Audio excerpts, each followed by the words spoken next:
Welcome everybody, welcome to Building Stuff with Nova. Hey y'all, thank you for your patience. For those who have been in the chat, we had to get it right today. Why do we have to get it right today? Because today is the day I want you to know I've been waiting for all week. But let me not get ahead of myself. Let me take a moment to welcome everybody back, or if this is your first time, to Building Stuff with Nova. I want to give a special shout out because I know that there are some people on TikTok, on the Nova TikTok, that are enjoying this show for the first time on the platform. So shout out to everybody on TikTok. Not only are we on TikTok, but we're also on YouTube. Shout out to the Building Committee on YouTube. Y'all should be used to us by now. We get to do this every day at 1 p.m. Eastern, right here on the Nova platform. And of course, we have to get a shout out to the Building Committee over on Twitch. Let me know how y'all doing. We have our moderators, we have the Nova team in the chat, ready to get you all's love, ready to get your enthusiasm, your excitement. Because as you can see, I brought mine with me. I got my enthusiasm with me right here on the stream. And I hope y'all are ready today too, because today we have a treat. Now, this is the place, for those who don't know, that we like to call your virtual maker space, if you will, your ideation laboratory, your mastermind. And I'm the guy who got the keys. I'm the guy who turns off the lights. I'm the guy who shows up every now and then with some exciting information. And today is one of those days because we have an incredible, legendary inventor. We have an engineer, a visionary who is known for creating the toy Super Soaker gun. However, even more profound is that he's made groundbreaking innovations and achievements in the area of energy technology. In case you don't know, in case you didn't read the line or the subject or the title already, that's right. Today, we have Dr. Lonnie Johnson. So I need you all to go ahead and drop some love in the chat. I need some emotes if you're on Twitch, if you're on TikTok or YouTube. Too many T's, right? If you're on all these platforms, I need to make sure that you all show some love right now because we're going to bring him on here in just a second. Now, we started a little late today. I have to acknowledge that. That's because, you know, yours truly is in North Carolina. And in case you hadn't seen, we have this tropical storm passing through the Carolinas right now. So we had a little thing happen just right before we hit live. But the most important thing is that we're live now. And we're going to bring on our guests in just a second. But I need to know who's in the chat. I see over that Opal guy. Shout out to the Opal guy over on YouTube. Love to have you. I see you at Clockwork, Terra Blazer. Welcome back to the Building Committee of Terra Blazer. We see you. Papa Stem is out here dropping emotes. Y'all getting very savvy and advanced and experienced in this place. I love it. I love it. We need to know how you doing on TikTok. Let us know how you're doing. As a matter of fact, do this really quick. Drop where you're joining us from. I want Dr. Lonnie Johnson, who is waiting in the green room here in just a second. We're going to let him know. I want to know who we have in the chat, who we have joining us on all platforms. I know we have Nova. We see you, Nova, in the chat, joining us from Boston, Massachusetts, the beautiful state of Massachusetts. As I already shared with you all, I'm in North Carolina. We're weathering the storm, and we're excited about today. But who else we have? Shout out to Future Doctors. We see you joining us, a member of the Building Committee. Virginia is in the building. Tennessee is in the building. We got Huntsville, Alabama. Zoers, I love it. I love it. All right. Let me go ahead and get things ready to go. All right. Now, whether you are engineering enthusiast, whether you're an occasional DIY builder, whether you're just excited about inventing things and creating your own things, I can tell you for a fact you're going to enjoy today's guest. As I said before, legendary inventor, engineer, visionary, who has had a tremendous career even at NASA and working for the government, but now has his own research and development practice that has spun off a number of companies. And so with that said, without further ado, I need to see some more fire, Yana. I see it. I need to see some more hand claps. I need to see some more energy as we welcome to the stream. He introduced to some, but more so present to others, none other than our guest today, Dr. Lonnie Johnson. Dr. Johnson, how you doing, sir? I'm doing great. Thank you so much for the opportunity to be on your stream. This is exciting for me as well. Are you kidding me? Thank you so much for your patience. You know, as we weathered the storm, I'm telling you, it could have had this tropical storm, snow, tornadoes, sands. I don't care what it was. I was going to make it through the storm to be able to interview you today. And so I just thank you so much for hanging out with us, for showing up here on Building Stuff with Nova. Oh, this is an exciting. Nova is one of my favorite all-time programs. I watched. In fact, when I was at JPL, the Cosmos series was on, and I was actually working on outer planetary space systems during that time, and it was really, really exciting. Traveler's Tales, was about the Voyager spacecraft that went to other planets, and I was at JPL when Carl Sagan made a presentation on campus at the laboratory about that project. And I'm like, wow, it's so cool. I love it. I love it. Nova loves that too. Everybody, I'm glad the enthusiasm is dropping through the chat. Let me know if you all can hear them. Just one or two people. Let me know if you can hear them well, because I want to get into an interview. And then what we're going to do is, I believe we'll have the privilege of touring your lab here virtually in just a moment. But I got to get a little bit background, set the stage, because I want you to understand. I want to get this out of the way, Dr. Johnson. I can't tell you numerous book reports, Black History Month presentations, water gun fights. I can't tell you the number of things that I have to thank you for and the inspiration that I've gained from your career. But I understand that, this started for you at a young age. In fact, I remember reading somewhere that you built your first robot back when in high school, I think. Was it Linux, the robot you built? Okay. Robot, yes. What inspired your interest? Yeah, go ahead. Well, I used to watch robots on TV, the Lost in Space robot, Robbie the robot, the Monsters from the Id robot.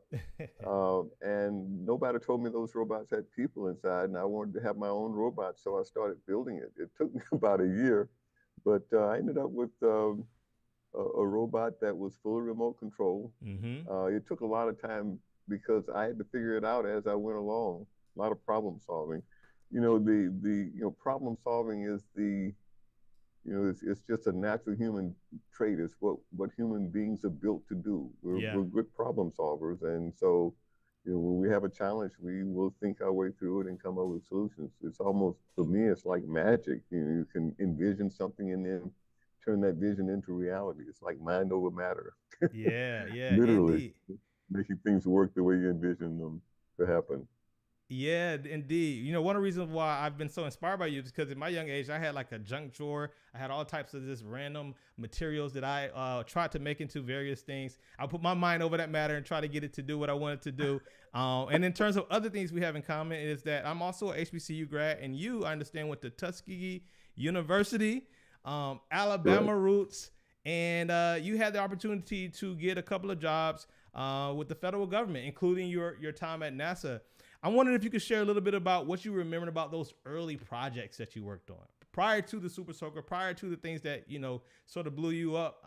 What were some of the things you worked on in your professional career that you remember?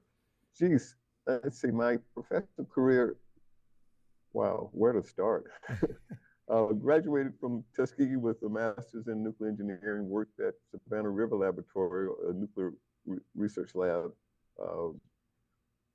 as a intern during grad school, then went to Oak Ridge National Laboratory, worked there as an engineer after getting my master's, worked on high temperature gas cooled nuclear reactors, helped develop computer model simulations to predict performance. And that, I'd gone through ROTC while in school, and got called to active duty and was assigned to the Air Force, what was then Air Force Weapons Laboratory. They renamed it Air Force Research Lab Systems now. Yeah. But at that time, it was Kirtland Air Force Base, and that's when I was introduced to the space program. I was on a nuclear safety review panel, interagency nuclear safety review panel support team. Wow. The Air Force. That involved NASA, the Department of Energy, and the Air Force, Department of Defense. And this particularly interagency panel would do safety analysis for U.S. space launches. And at that time, it was the Voyager mission. Voyager was launched in 1977. Yeah.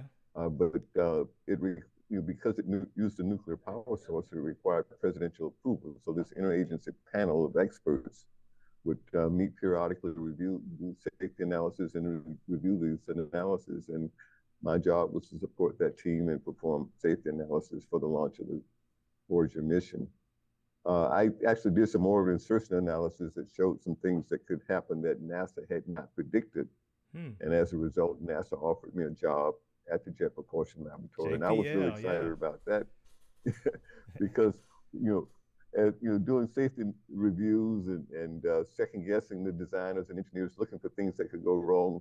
obviously that was an important thing to do to make sure that all the I's were dotted, T's were crossed. Right. But I wanted to be on the other side where you design the spacecraft, build it, because I felt that if you do that right, who would care?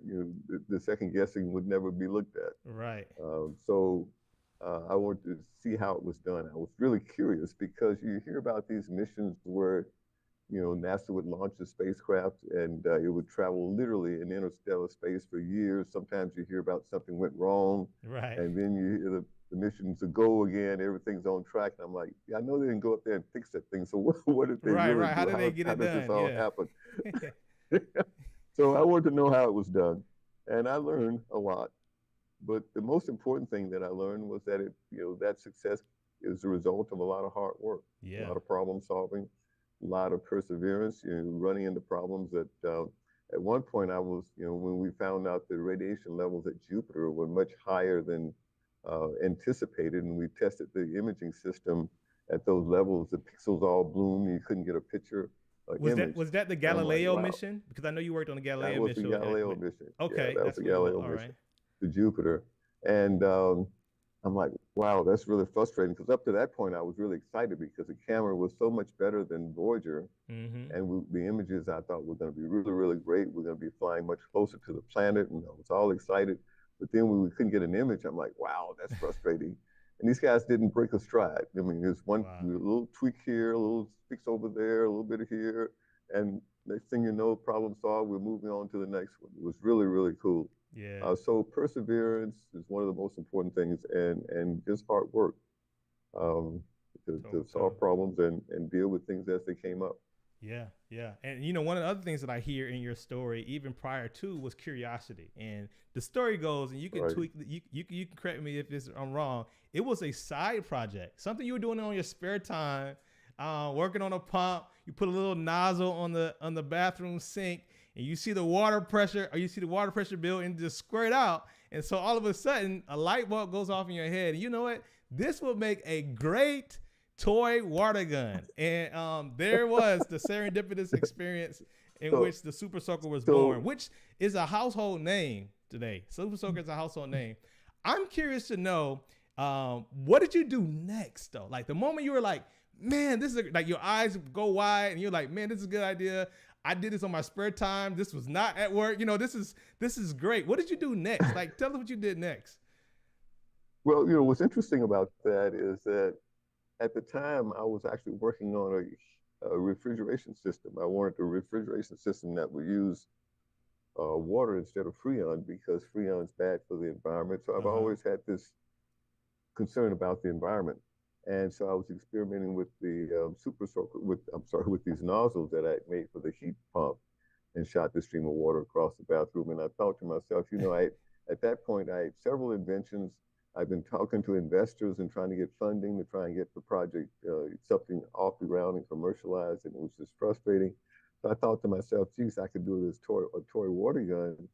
Anybody could look at that and appreciate it, and it could be a lot of fun. And I could use that to support myself and do some of the more challenging things that I had, more energy intensive. So it was really a strategic choice to put some of the hard science stuff aside and work on something that would be fun and get enough money to support myself independently. Right. So at that point, actually, I was at the Jet Propulsion Laboratory, but I didn't start working on it immediately. I decided to go back on active duty in the Air Force. And this was in '82. I moved from California to Omaha, Nebraska. I was assigned to the what was then the Strategic Air Command. It's called Strike Command now. But the 4-star generals whose staff I was on at that point commanded all 3 legs of the triad. He actually did the targeting and analysis and projections of minimum force requirements. So all 3 legs of the triad, the nuclear-based land missiles, like the airborne nuclear aircraft, B-52s and B-1s at the time, and the land-based missiles were all, targeting those were all coordinated out of that command. So it was really an intense environment. And unfortunately, someone like myself, this was a really conservative environment where, independent thinking was, kind of not the right kind of way to be. I You had had the my own group think ideas about was things. popular. Okay. Yeah, I remember one time I gave a presentation. I came up with this idea of, you know, non-nuclear strategic weapons. Strategic weapons at that point were still nuclear weapons because the strategic targets you would go after, would take a nuclear weapon. But GPS was coming online and higher accuracy and improvement. So my thing was advocating for strategic targeting where you hit a critical component very accurately and take out a whole system without mass destruction. Um, Oh, okay. the At one point, my commander pulled me to the side and said, "Johnson, you're in the military. This is about war, and if you're commanded to, you're a strike king, you're a sack trained killer." Was his exact words. Yes, sir. So if the command is given, you do what's necessary to defend the country. I got you. So I understand that. Well, Dr. Johnson, I So think was. in any case, Oh, go ahead. Go ahead. Go ahead and finish that. go ahead. No, go ahead. I'm good. No. What's interesting to me, I think, what I just picked up, and this is a lesson for everybody, and the comments are coming in, is that really the principles led you to this serendipitous invention. However, you were engaged in this work from a heavy technical standpoint even prior to. And first of all, young Nehemiah has to thank you for coming back to it in the 80s. And I think the first Super Soaker was released in like 1990. So we're talking about years later that it was commercialized. Yeah, yeah, that's right. I was telling the story about, I got sidetracked. I apologize, but No problem. Strategic No Air problem. Command. But it wasn't until when I resettled on base there in Omaha and got my family set up and got my shop set up in the basement. That's when I started working on the gun, and I Okay. built the first prototype. That was in '82. But then it was a long, long, hard path to get it commercialized. It literally took 10 years. I didn't. Wow. A lot of false starts. I wrote a lot of companies trying to present, the idea. A lot of people were interested. A lot of things went wrong. Some things outside of my control. My first initiative was to produce the product, produce the gun myself. I wanted to Yourself, yeah. manufacture and start my own company. And so I went and talked to a plastics injection molding company, and they came up with a product line, cost and everything, gave me the estimates. And he said, they came back a few weeks later and said, Johnson, it's going to take about $200,000 to get the first 1,000 guns off the production line.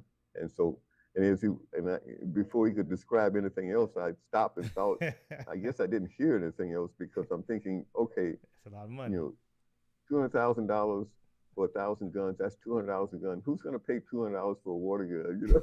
So I didn't understand the mass tooling scale, right? amortization and long time and all of this stuff. And so I at that point had been a professional engineer, government projects and things like that. So in terms of commercial products, I had no experience running a business, no experience. And so I decided I would license it with the idea of learning. And for inventors who have an idea and interested in commercializing something, um, the first thing you want to do, of course, is go out and make sure that nobody steals your idea. Right, protect Well, it. my approach was a little bit different. Most inventors are, me included, always paranoid about somebody taking an idea. But right. my decision was that, I got to, clearly there's a lot I don't understand. I'm willing to take the risk, put it out there because I want to learn. Right. And so I was willing to pay that tuition. I was willing to lose in order to learn. And I think that's probably one of the most important decisions I made, because then I was not so apprehensive about telling people about it, putting it out there. Right. So I felt that I would learn how to launch a business. I didn't at that point feel that I would have any problem coming up with other ideas. Right. It was taking ideas for granted, literally. Yeah. And so I wanted to know how to start a business and run a business. So eventually, 7 years later, after talking to companies, Intertech and LJN Toys, Daisy, they did air guns, for pellet guns. They wanted something that was friendlier than pellet guns. They Right. thought the water gun was great. But, one thing went wrong after another with those relationships. One company couldn't get the product, designed properly. They took the first prototype, I sent them apart. They said they couldn't get it to work back, could put it back together. I made another one. Oh, Then the owner of the company sold the company. I mean, just things that were outside of wow. my control and had nothing to do with the quality of the The gun, product the or product. the Yeah, the gun product itself. was solid, but Yeah, business. yeah, but I mean, just one thing after, yeah, business. Writing letters and not getting responses. Just frustrating. Literally beating the pavement for 7 years. Wow. Finally, in '89, I met people at Laramie. I went to Toy Fair with the decision to, and it was a major trade show. It's the annual trade show in New York where all the manufacturers come together and they present product to buyers and so forth. It's a conference, and my intent was just to walk the aisles, meet people, talk to people, present what I had, and see if I could drum up some interest in it. Mm-hmm. So I met a guy, Bart Kersey, in a hallway, and told him what I was doing and what I had, and he recommended I go down and talk to the people at Laramie. And getting into a toy showroom room at Toy Fair was difficult because everybody's all concerned about their competitors ripping them off and copying Right. what their new products and so forth. So he told me to tell the people that Bart Kersey had sent them and so forth. So I used his name. So we did a little name dropping to get into the showroom. I met the vice president at Al Davis at the Toy Fair, and you know told him what I had. He said, "Look, I can't look at it now, but I would love to see it if after Toy Fair, if you're ever in the Follow up. Philadelphia area, Yeah. we could follow up and have a meeting." And he gave me his contact information and everything. As I was getting up to leave, he looked at me and said, "Oh, by the way, don't make a special trip." Which of course just burst my bubble. It was Like, don't go out of like, your way, well, you basically. really, Don't go out of your way. But you're like, no, this is a chance of a lifetime. yeah, because this is it's not likely we're going to have any interest in what you have. Don't want to waste your time. Oh man. But So anyway, of course, it took me a couple of weeks to build a new gun because the last people I talked to didn't have one, and this was the first time I actually put the bottle on top. This is the original prototype that I oh, presented to y'all, do Laramie, you by the way. listen, chat? He just showed us the prototype. That seems like it, Dr. Johnson. That seems like it needs to be like in a cage somewhere, like in a nice big, thick glass cage. That's the Well, original one. That's the original prototype. that is the original one that had the bottle on top that I Oh my presented to goodness, Laramie. chat. Y'all see that? Wow. Dr. Johnson, and I want to get up and we want to see your lab. And here's what I was going to ask. And as we get ready to like transition to that though, is I think what was cool, by the way, hold it up. I see chat getting excited. Maybe you can hold up the prototype one more time. Let them get a nice, good look again. Dr. Johnson, I see they're getting excited. Yep. P. Chatting said that should be in a museum. Everybody's saying that should be in a museum somewhere. Oh my goodness. It actually, I was inducted into the National Inventors Hall of Fame Yeah. in 22, a couple of years ago, and it was actually on display at the U.S. Patent Office at that time for a Yeah. whole year. Wow. I love it. And chat's loving it.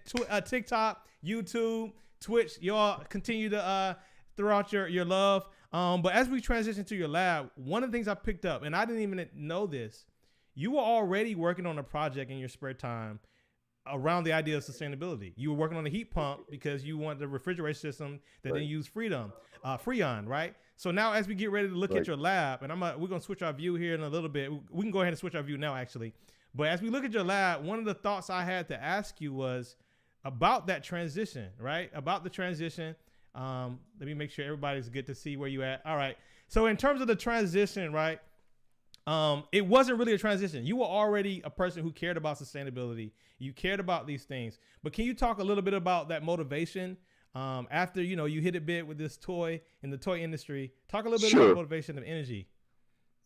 Well, early on, I've always had this curiosity. I've always tinkered and built stuff. When I was a kid, I used to build rockets and, of course, the robot.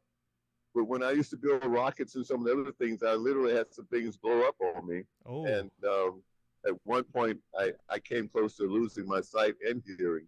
Wow. And I felt that after all the things that happened, really accidents and things that went wrong when I was tinkering and working on things, I thought as I got older, I came to the conclusion that maybe I was being spared for something, or saved for something, and having a skill and being able to create and having these insights. Mm-hmm. You know, I felt that I should put it to some beneficial use. Gotcha. I felt that it would be literally a sin to waste a gift, and so I decided to apply myself in a useful way. Yeah. By the way, what we didn't stop at Is that as I walked in, this is a EV1. The EV1? EV1 was developed by General Motors back in the 90s. There's a documentary called Who Killed the Electric Car? Oh. That tells the story of the original electric cars that were commercialized here in the U.S.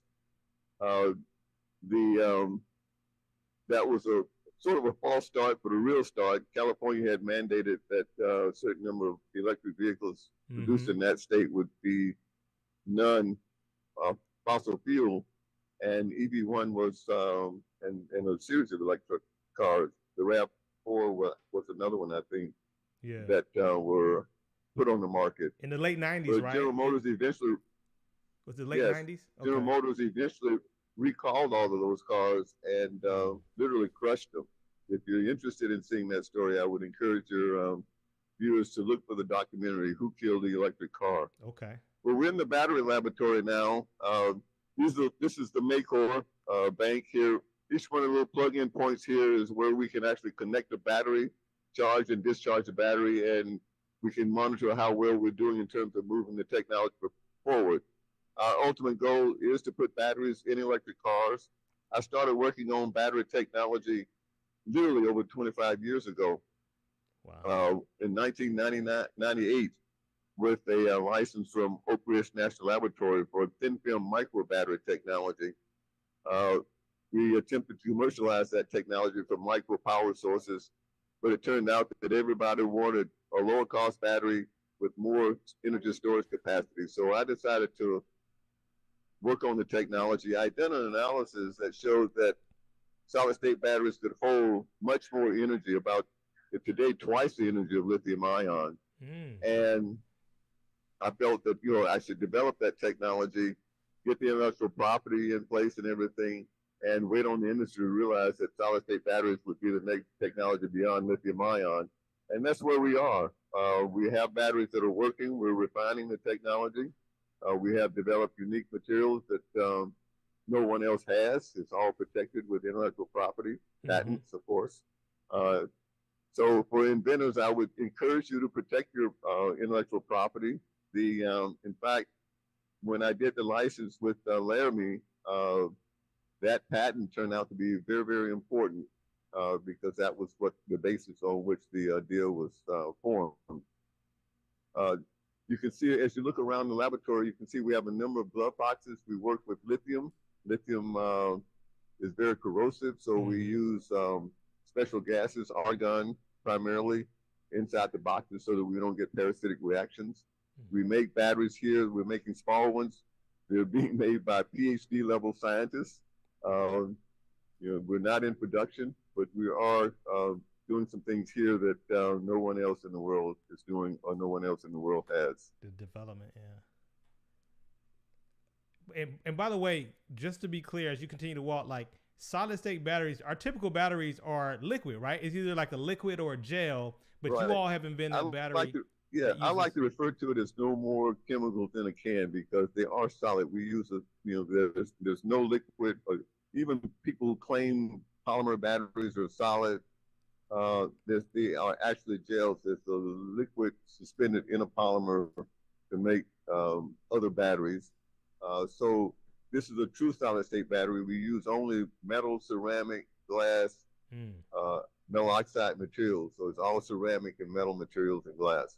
So there's no liquid in a can or anything like that that could catch fire. One of the challenges with lithium ion batteries, a lot of people may be aware that they can catch fire and can be very hazardous. The culprit there is primarily the liquid electrolyte. It's basically an alcohol.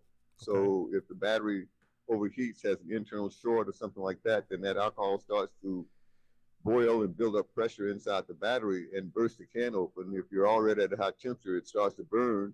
The lithium reacts with oxygen in the air, it starts to burn, and then that heats up the battery next to it, and so you have a runaway cascade scenario.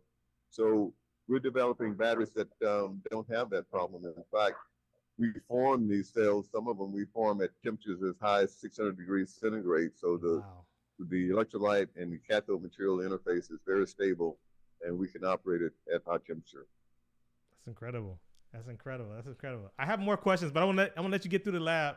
I get through the lab. I'll ask you later my follow up on that one. One of the things I'd like to highlight, if Brian would turn around and look, the window is dark right now,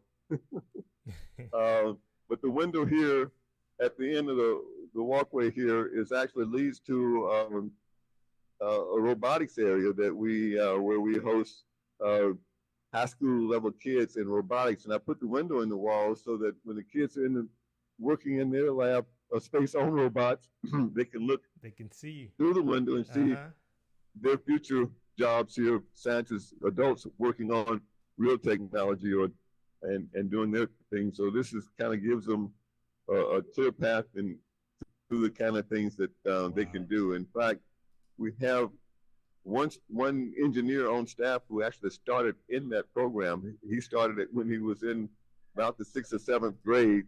He had gone through college, and he's now an adult engineer working here in the laboratory. Wow. He's working here in the lab. That is great. That's a full circle. That's full circle, Dr. Johnson. That window is real.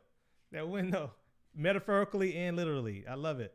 I'm looking around to see if I see where he is. Oh, here is at the computer. Is at the Maycore.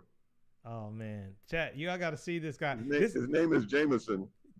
Shout out to y'all. Hello, give Jameson some love in the chat. Say what's up, Jameson. Doing good. How about yourself? Hey, Jameson, good to see you. What we got going on here? I don't. Hold on a second. Let him hear you. Hey, Jameson. We're interviewing your boss, and we're getting a tour of the lab. And one of the things we believe, and this is Spaces For, it's about inspiring. He told your story, how you started out as a student in a robotics program, and now you're back here in the lab. That's full circle, huh? Yes. Yeah, it is. It's amazing. What's the number one thing that you enjoy about your job? My ability to use my brain on a daily basis to really tap into my intelligence and come up with solutions to the problems that we face on an everyday basis. That's real. That's real. Well, hey man, thanks for popping in and giving us the extra cameo. Y'all show some love to Jameson in the chat, and yeah, we're gonna try to make sure we can get out of your boss's hair before too long. But thanks so much, man, for popping in. All the best on what you're doing, and we look forward to finding you your work out here in the industry pretty soon. Thank you for having me. Yeah. All right. I'm back. So we have a complete set of diagnostic equipment here in the laboratory. This is a X-ray diffractometer. We can, when we're working with these materials and we're developing new materials, we can't really see atoms. So we have to use tools that give us an idea of what's going on. Mm-hmm. The X-ray diffractometer can show us crystalline structures, and from those crystalline profiles, we can actually identify what the materials are and how they're bonded. We have a differential scanning calorimeter, which we can use to determine what reactions happen as you go up in temperature, as you change the material temperatures. Sometimes reactions won't happen, so we use that instrument to understand at what temperature reactions happen, so even what temperature things melt, change phase, or something like that. Yeah. We have scanning electron microscopes. Here, in this room, this is where we just set up our scanning electron microscope. Again, This is one of our newest instruments here. This one allows us to look at very, very close detail on materials and structures. When we're building batteries, these are all ceramic and solid materials, so we need to look to make sure our electrolyte layers are complete and defect-free, and we develop processes that give us those kind of qualities. We can see submicron down to nanometer types of features using this instrument here. Much more detailed than what you could see with a regular optical microscope. Wow. Wow. This is like a Also, playground. This is like an adult engineer inventors playground you have here, Dr. Johnson. That all came from your genuine curiosity right here. Just literally curiosity. This after having a lot of success, on the B2 program on Galileo and coming up with solving a problem on Galileo. I actually got an invention on the Galileo mission that went to Jupiter. It was one of those deals where my fellow engineers initially said it wouldn't work, it couldn't be done, but made it work, got it on the spacecraft. And I felt that, when you're working with some of the top hand-picked engineers from across the country and and you're doing things that they're saying it's not possible, I kind of felt like I'd arrived. I know when they say it can't be done, maybe you're dreaming big. You're dreaming big for sure when you hear that. This is our chemistry lab. This is where we store our chemicals and we do our initial mixing in here, formulation. So we keep a full array of chemicals, literally, in these various cabinets, as well as cabinets outside that room. So we keep those materials on hand because when you're solving problems, you're looking for different formulations. You got to figure out what process will work. There are a lot of ovens around the laboratory because the batteries that we make, we center them. It's just like making a pottery. They're ceramic solid state batteries. So you want to take them to high temperature and center them just like you're making pottery from a green clay. We also test the batteries under different conditions at different temperatures and so forth to verify performance, stability. So we use ovens for that as well. So a lot of the wires from the make core actually go over to ovens where we test the batteries under different conditions. We also test batteries inside the glove boxes where we, in case of situation where we don't want to actually go through the process of packaging them in a way that we can bring them outside those controlled environments. That allows us to actually test batteries faster without going through the whole process of putting them in a package. Right. Gotcha. So we're going back toward my desk now. We're gonna walk a little slightly different path here. Okay.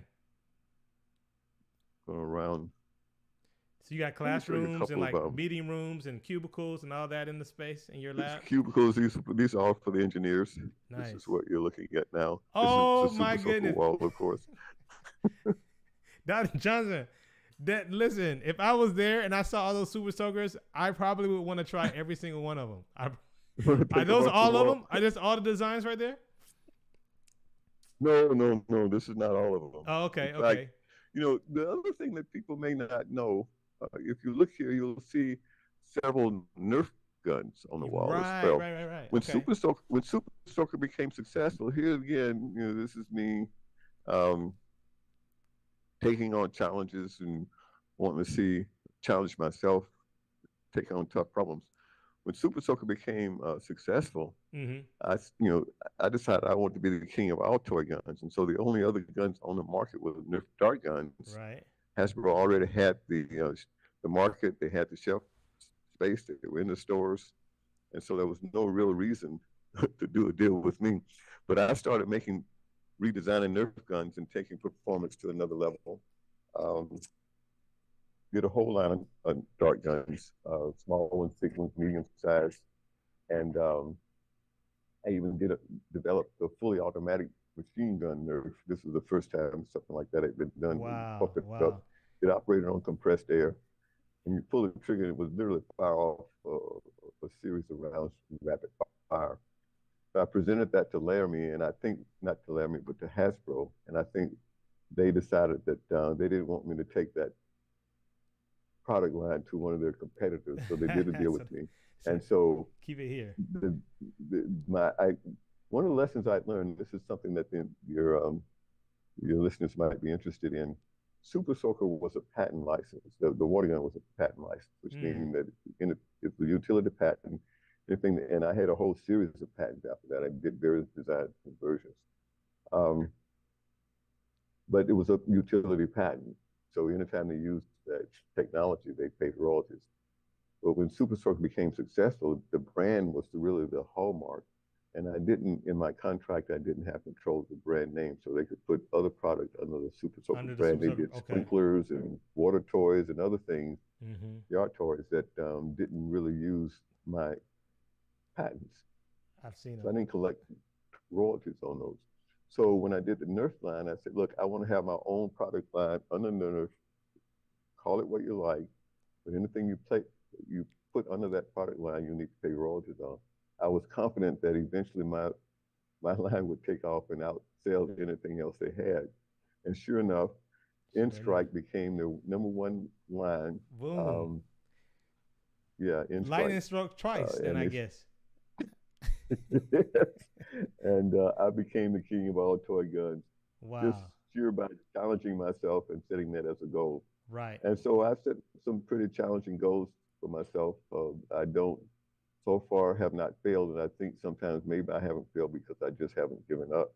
Yeah.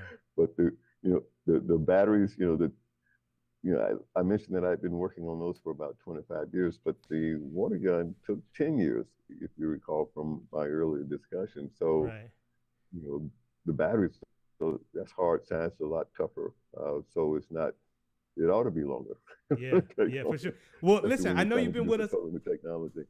Dr. Johnson, I have a few more questions about your technical work. I know you gotta get back to work here, but if you don't mind, I just want to ask a few more questions about your energy work, because again, I could talk about a Super Soaker forever. Like, in fact, I could talk about that one Christmas in like early 90s where I got a Super Soaker from both sides of the family, and I thought I was the king of toy guns after that Christmas, by the way. But never, I won't stay on that too long. Let me ask you this really quick before we let you go. Going back to your energy work, the solid state battery in and of itself, right, by using, not having sort of the liquid or the gels, that spin off, that's one of the companies that spin off. Was that JTech? Is that JTech, or is that another company? So that's Johnson Energy Storage. So the battery is energy storage. Okay. Right. And then there's another company. But go ahead. I'm sorry. Right. So the getting involved with the batteries introduced me to electrochemistry. And I'm a mechanical engineer, nuclear engineer. And when I started looking at electrochemistry and learning more and more about it, I applied some of my mechanical engineering insights, thermodynamics, and came up with this idea for a new type of engine called the JTEC, Johnson Thermal Electrochemical Converter. Got it. Okay. Yes. Wow. And it's an engine that converts heat directly into electricity more efficiently than existing engines, but it has no moving mechanical parts, which makes it like magic, and it's fascinating. In fact, that's another one of those scenarios where for a long time, literally years, when I would present that idea to people, they would say, oh no, this won't work, and I couldn't get funding for it. I couldn't get any, I submitted proposals to the Department of Energy, to the Navy, in fact, me and my COO at the time, we went to the Office of Naval Research in DC and made a presentation. As I was talking about the JTEC and what it was going to do and how it would work, someone in the meeting stood up and said, how dare you come in here claiming such a thing? This won't work. He stormed out the room. He was just irritated that I wasted his time. Now, years later, the first time I got funding for it was by saying it was not a engine. I disguised it as a fuel cell. And fuel cells, they recognize that. And they weren't intimidated by that when you said fuel cell. Right. Okay. But now JTEC has been spun out as a separate company. We've raised over $30 million. We're in the process of doing a demonstration with that. So what's neat about that, in fact, one of our major investors came to us and actually sought us out literally when they heard about the technology. So out of the blue, we got a cold call. Somebody wanted to put money into it. Right. It's an oil and gas company. They've done an analysis and concluded that, abandoned oil wells, gotten all the oil out, they've capped the wells. There's geothermal heat down there. It's about 100 degrees, 100 to 150 degree heat continuously available. Right. But they don't have a technology that can convert that heat into electricity. Yeah. Right. So the JTEC can convert low temperature heat into electricity very efficiently. And so They were telling us that just 20% of the abandoned, there are literally thousands of abandoned oil wells all over the country, just 20% of them could supply all the U.S. power needs. And so that's the kind of that's what launch path that company is on. So we spun it out as a separate independent company. We've also spun out the battery company as a separate independent company. Two companies so far. Now there was one, so far, and I'm about to spin out a third for producing fresh water. The battery company is on a exciting launch path as well, because there was another company that claimed that they had a solid state battery called QuantumScape. They were launched in a public offering and they hit $40 billion.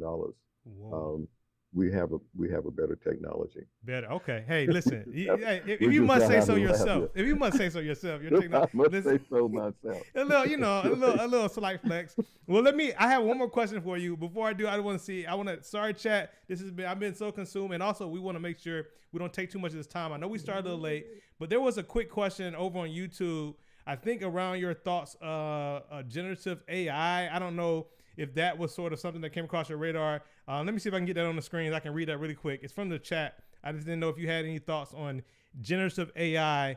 Trying to find that question, and we can get it on the screen here of the person who asked that question. I want to make sure I get at least one audience question in. Let's see. Okay, I'm asking another one because I don't see that one. Unless you had a thought there, I want to get it right. But another question we had. Go ahead. Oh, you had thoughts on that really quick? I thought about generative AI. Yeah, that's just the beginning. I think that Carl Sagan, when I was at JPL, and he talked about he had this whole series, of course, those are Nova series. But one of them he talked about memory and books, and he talked about what a profound thing between books were, writing and reading, because that meant that we could store information outside of our brain. Because up until then, it was just, you pass stories and history down by word of mouth. But being able to write so that was a profound event for humanity, because it set us on a path of just literally revolution in knowledge. But now we have the ability to think and analyze outside of our brain. And we're able to construct and communicate with computers, and often find it difficult to know when we're talking to a computer versus a human. So that's true. We got to watch out. That process is going to continue. And that's the point I wanted to make. The idea that we're problem solvers. As problem solvers, we will continue to push to improve things, solve problems as we run into them, and improving ourselves will be part of that. Improving the world that we live in will be a part of that. So it's not going to stop. It's not going to stop. I think we need to apply some moral guidance in terms of what we do with it, how we manage it, and so forth. But it's going to continue, and so we just need to get ready for the ride and do it right. Indeed. Let's see. One more question. Fun question somebody asked. I think they said, "Do you all ever have squirt gun battles in the lab?" I'm sure that's probably a safety hazard there. Lithium and water don't get along very well. In fact, lithium will react with water and release hydrogen, a lot of fire. It can be very, very dangerous. So no, water is not good. In fact, if you see, what's interesting to me when I see some of these car fires, like a Tesla fire or other electric vehicle fire, and the fire truck is there and they're putting water on it and they're spraying water on it for days. The fire doesn't go out. It's not doing anything. There you all have it. That way. From the expert, from the expert inventor himself, who also does a lot of energy storage. Throwing water on those type of batteries aren't going to do anything. Okay, got it. All right. Well, let me ask this question. Thank you all so much for hanging out with us on TikTok, YouTube, and on Twitch, and most importantly to you, Dr. Johnson. My final question is this, though. I told you how, when I was young, I used to have this junk drawer, and I used to try to just make things. And I know that this is a channel, this is a platform, specifically this place in Nova, Building Stuff with Nova, is one where we're encouraging tinkering. We're encouraging hobbyists. We're encouraging makers, that curiosity that you talk about. And then the perseverance. So thank you for that perspective as well. Realizing how long it even took for the supercycle idea to make it to the market. What would you say additionally to someone who is watching you right now and they're saying, hey, I have an idea, or I want to be an inventor. I want to have a playground like Dr. Johnson has right now, where I'm doing different things that are going to change the world. What type of parting word of wisdom can you give to those of us who have still that same spirit? Two things. Don't put all your eggs in one basket, because there's so many things outside your control that can go wrong. You can have the greatest idea and everything will be moving. The economy could crash. I've even had that happen. We had to dial back our staff and the whole thing else because of things that just had nothing to do with us and what we're doing. That, and the other one is be willing to lose. Take the risk, put it out there, be prudent. You want to get patent protection where you can and so forth. But I call it paying your tuition. You gotta, when you go out and you present what you have and you try to move forward. If things go wrong, you had another idea, good. But the least that will happen is that you will learn some things. You'll learn. So, learn some things, be willing to pay that tuition and get on with it. Yes. Well, there you have it, chat. There you have it. We like to call everybody here the building committee. At least that's the name currently, Dr. Johnson. And we're just so thankful that you stopped by building stuff. You stopped by our virtual makerspace, our ideation laboratory, and gave us a peer into yours.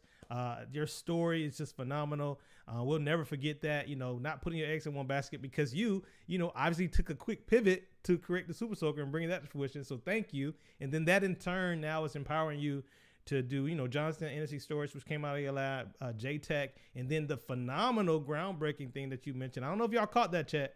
They're looking at ways to be able to take, moisture out of the ambient air, just the natural air. Ambient air, yeah. So water stress, is a problem globally. Not enough water. So, we have desalination plants where you take ocean water, produce water. But, that works when you're near an ocean. Wow. But there are a lot of areas that are not near ocean. So the idea of being able to cost effectively produce fresh water from ambient air, just condensing the humidity from air, it makes the atmosphere your ocean. So that's something that that's the next company that I'm planning to launch.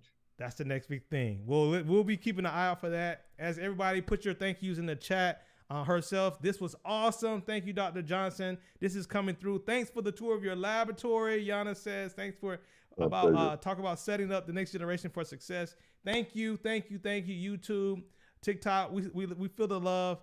Dr. Johnson, my admiration started a long time ago, and today I think it took a quantum leap. So thank you again. Well, thank you so much, Nehemiah. Enjoyed talking to you. Absolutely. Chat, continue to drop this as we get ready to conclude. I just want to say thank you so much for hanging out with us again. Thank you to the team, the Nova team behind the scenes. Thank you to you all for hanging out with us and being patient as we got things off the ground. But man, was it worth it? Am I right? It was more than worth it. We do this every day on Twitch, 1 p.m. Eastern, over on Twitch. And so if you're on TikTok today, you're joining us on TikTok, or if you're joining us on YouTube, make sure you know that tomorrow, note on your calendar, tomorrow we're going to be live on Twitch, same time, same place. And we're going to be playing this game called Subnautica as we collab with another Twitch streamer known as Mahoodle. So make sure you come back, and don't forget this. And I'm going to say this so that everybody in Dr. Johnson's team can know this too. At the end of this season of Building Stuff, we're going to be doing a 4-day engineering escape room. That's right. We are talking about informal engineering learning in this channel, informal STEM learning. And one of the ways that this is going to culminate is in a 4-day engineering escape room. So in case you don't know, in case you're joining us for the first time today, make sure you continue to tune in so you can help us design it. You can help us tweak it. You can let your curiosity lead us down the paths of different areas of engineering. And then ultimately, you are going to participate and play in this escape room that you helped design. But until next time, thank you all so much for hanging out with us. I want to say thank you once again to everyone. And remember, until tomorrow when we come live at 1 p.m., always keep building. Thank you. We'll see y'all later. Peace.